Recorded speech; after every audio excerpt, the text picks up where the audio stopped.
मिनाले चाहिँ आजभन्दा 4 हप्तादेखि अगाडि उसको स्किनहरू प्रेप गरेको छ। आज हामी चाहिँ इन सेसन क्लिनिकमा चाहिँ कस्नेलान पिल गर्दैछौँ। हामीले फेस अलरेडी क्लिन भइसकेको छ र मैले चाहिँ क्लिन्जिङ डिग्रिज ओइल लगाएर मिनाको चाहिँ अलिअलि ओइल छ भने चाहिँ मैले त्यसलाई चाहिँ कटन प्याड लिएर सफा गर्छु।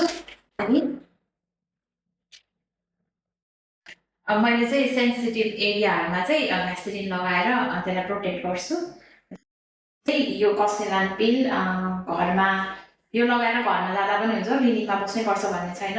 अलि लङ टाइमसम्म राख्नुपर्छ, at least 6 to 8 hours.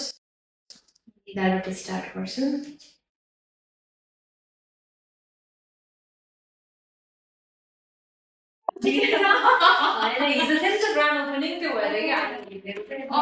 Thank you.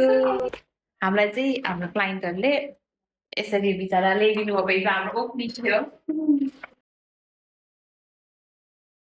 मैले चाहिँ 6 आवर राख्छु अनि स्किन सेन्सिटिभ फिल भएन भनेपछि 2 आवर एक्स्ट्रा गरेर टोटल 8 आवर राख्नुपर्ने हुन्छ। स्किन सेन्सिटिभ छ भनेपछि 6 आवर, नत्र चाहिँ टोलरेट गर्यो भने 8 आवर। अनि त्यसपछि चाहिँ मिनाले होम केयरमा चाहिँ प्रोडक्टहरू हुन्छ हाम्रो मिसोस्ट्याटिककै त्यो होम केयर प्रोडक्टहरू चाहिँ उसले एटलिस्ट 6 मन्थसम्म चाहिँ ट्रिटमेन्ट गरेर त्यही प्रोडक्टहरू लाएर घरमा चाहिँ केयर गर्नुपर्ने हुन्छ।